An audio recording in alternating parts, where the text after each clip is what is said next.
पाठ 11 बहादुर बेटा। पाठ परिचय।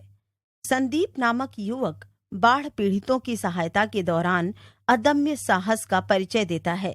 वह सहायता करते समय अपनी जान जोखिम में डाल देता है। मंच पर एक साधारण से घर का एक कमरा। मधुर बैठी पढ़ रही है।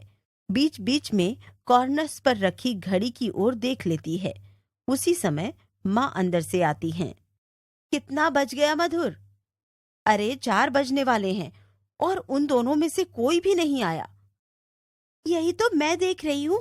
बड़े भैया तो 12 बजे तक आ जाते थे और 2 बजे तक कुलदीप भी आ जाता था। आज दोनों न जाने कहाँ चले गए। इसी समय कुलदीप तेजी से भागता हुआ आता है। माँ माँ, तुमने सुना? तुम अब तक कहाँ थे कुलदीप? हाँ, आज इतनी देर कैसे हो गई? तुमने सुना नहीं माँ, बहुत बुरी हालत है। किसकी बुरी हालत है? क्या हुआ? माँ, तुम सुनती तो हो नहीं। बड़े जोर का तूफान आया है। नदियों में बाढ़ आ गई है। स्कूल में मास्टर जी कह रहे थे गांव के गांव बह गए, सैकड़ों आदमी मर गए। जानवरों का तो कहना ही क्या, मकान गिर पड़े। बस चारों तरफ हाहाकार मचा है।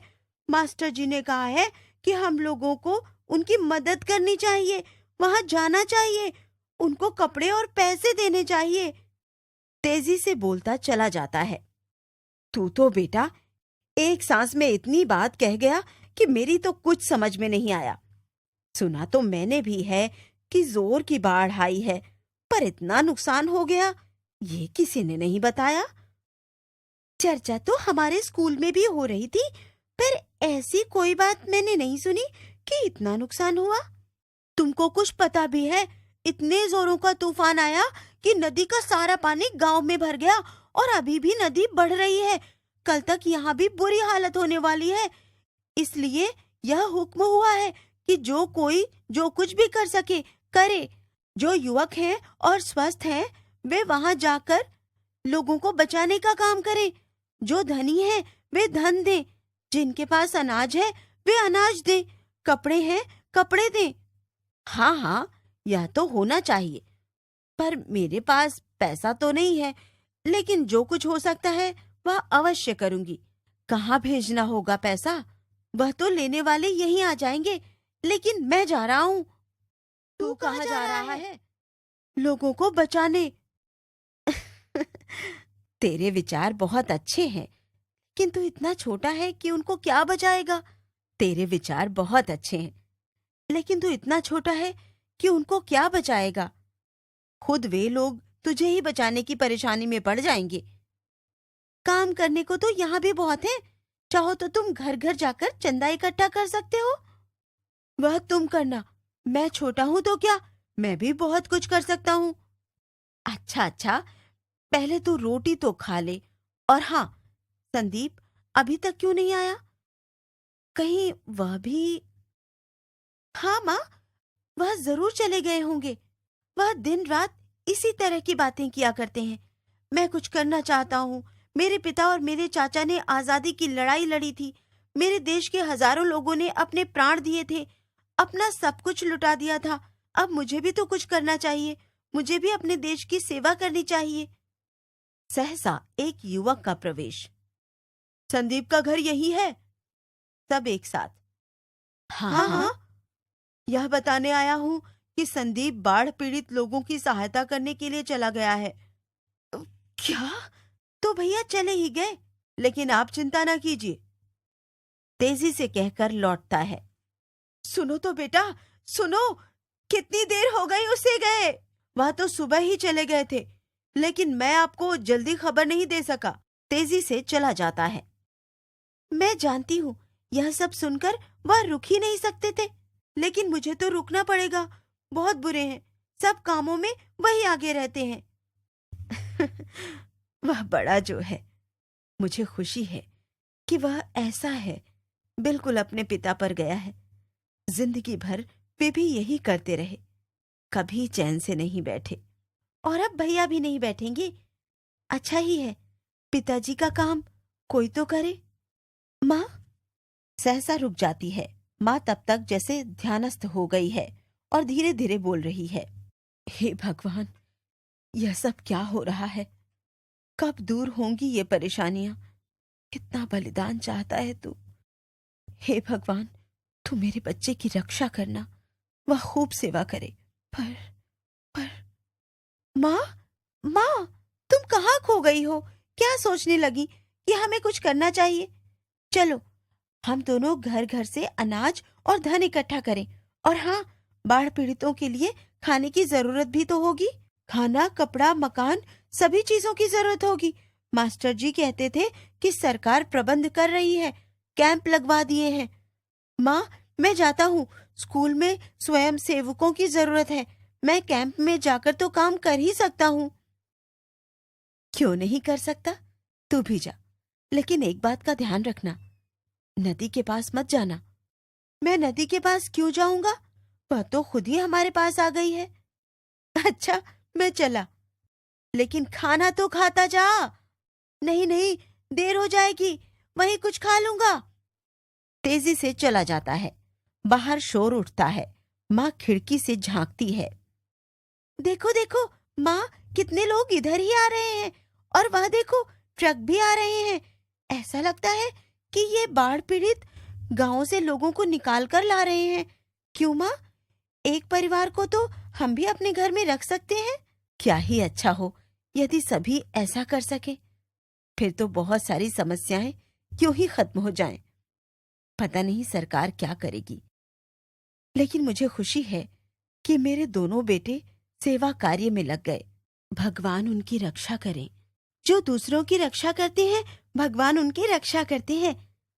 हाँ, करते तो हैं। सहसा माँ फिर ध्यानस्थ हो जाती हैं और वहीं बैठ जाती हैं। मधुर उन्हें फिर झकझोरना चाहती है, लेकिन सहसा रुक जाती है। जैसे दूर कहीं से संगीत का मधुर स्वर उठता है। वह चारों ओर देखती है। तभी एक युवती वहां आ जाती है। उसके वस्त्रों पर रेड क्रॉस का चिन्ह लगा हुआ है। क्या संदीप जी का मकान यही है? जी। संदीप? कहाँ है संदीप? कैसा है वह? आप शायद उनकी माँ हैं। चिंता न कीजिए, कोई विशेष बात नहीं है। लेकिन आप हैं कौन? मैं रेड क्रॉस की सदस्य हूँ। बाहर मेरे बहुत से साथी हैं। हम सब लोग बाढ़ पीड़ितों की सहायता करने के लिए गए हुए थे। आपके पुत्र संदीप जी ने वहां बहुत काम किया। अपने प्राणों की चिंता किए बिना उन्होंने सैकड़ों लोगों को बचाया। उनका साहस देखकर हम लोग दंग रह गए। हमारे मना करने पर भी उन्होंने जरा भी आराम नहीं किया। लेकिन अचानक अचानक क्या हुआ? बोलती क्यों नहीं? उन्हें क्या हुआ? अचानक क्या हुआ? बोलती क्यों नहीं? उन्हें क्या हुआ? आप घबराइए नहीं, मैं बता रही हूँ। लोगों को बचाते बचाते अचानक उनकी नाव उलट गई। उन्हें तैरना आता था। उन्होंने वहां भी लोगों की मदद की। जब तक सबको दूसरी नाव में नहीं चढ़ा दिया, तब तक वह नहीं चढ़े। और जब चढ़ने लगे, तब सहसा पानी का बड़े जोर से रेला आया और वे बह गए। हाय राम! नहीं नहीं, दूसरे लोगों ने उन्हें शीघ्रता से बचा लिया। कठिन परिश्रम के कारण वे बेहोश हो गए हैं, लेकिन हमने उन्हें फर्स्ट एड दे दी है। बहुत जल्दी ही वे ठीक हो जाएंगे। वे कहाँ हैं वहां? वे हैं कहाँ? बाहर हमारी गाड़ी में। आप मेरे साथ आइए, उन्हें अंदर ले आएं। सब तेजी से चले जाते हैं। मधुर एकदम लौटती है और पलंग बिछाती है, फिर बाहर की ओर भागती है। तभी वे सब संदीप को लाकर पलंग पर लिटा देते हैं। ये हमारे डॉक्टर हैं। इन्होंने अच्छी तरह देख लिया है। डर की कोई बात नहीं है। अभी 2 क्षण में इन्हें होश आ जाता है। मैं अभी एक और इंजेक्शन दिए देता हूँ। चिंता की कोई बात नहीं है। आपका बेटा बहुत बहादुर है। और आप लोग कम बहादुर हैं। इसी बीच में युवक संदीप को इंजेक्शन लगाता है। माँ संदीप के ऊपर झुकी हुई हैं, बार बार उसके चेहरे को छूती हैं। मधुर कभी मैया की ओर देखती है, कभी रेड क्रॉस के सदस्यों के बैज को देखती है। तभी कुलदीप भागा हुआ आता है। माँ माँ, मैंने सुना है। अरे, यह तो भैया आ गए। क्या हुआ इन्हें? और ये कौन है? बाढ़ पीड़ितों को बचाते बचाते भैया स्वयं नदी में गिर गए।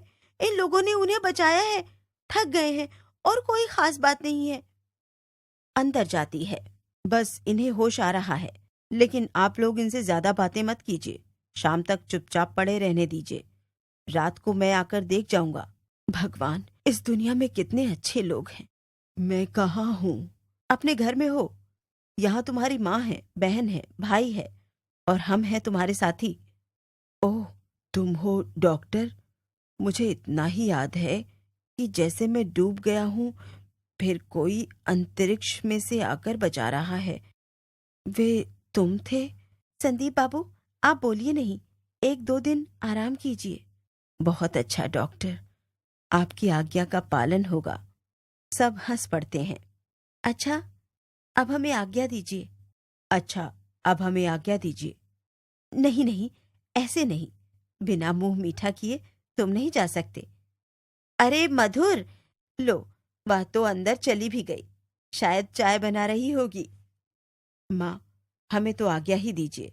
समझ लीजिए, भैया को अभी होश नहीं आया है। बस 5 मिनट लगेंगे। सब हंसते हैं।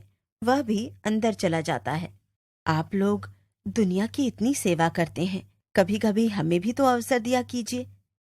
हम भी तो आपके ही हैं। और फिर आपने कम सेवा की है। दोनों मुस्कुराते हैं और अंदर से मधुर व कुलदीप चाय का सामान लेकर आते हैं। पर्दा गिरने लगता है।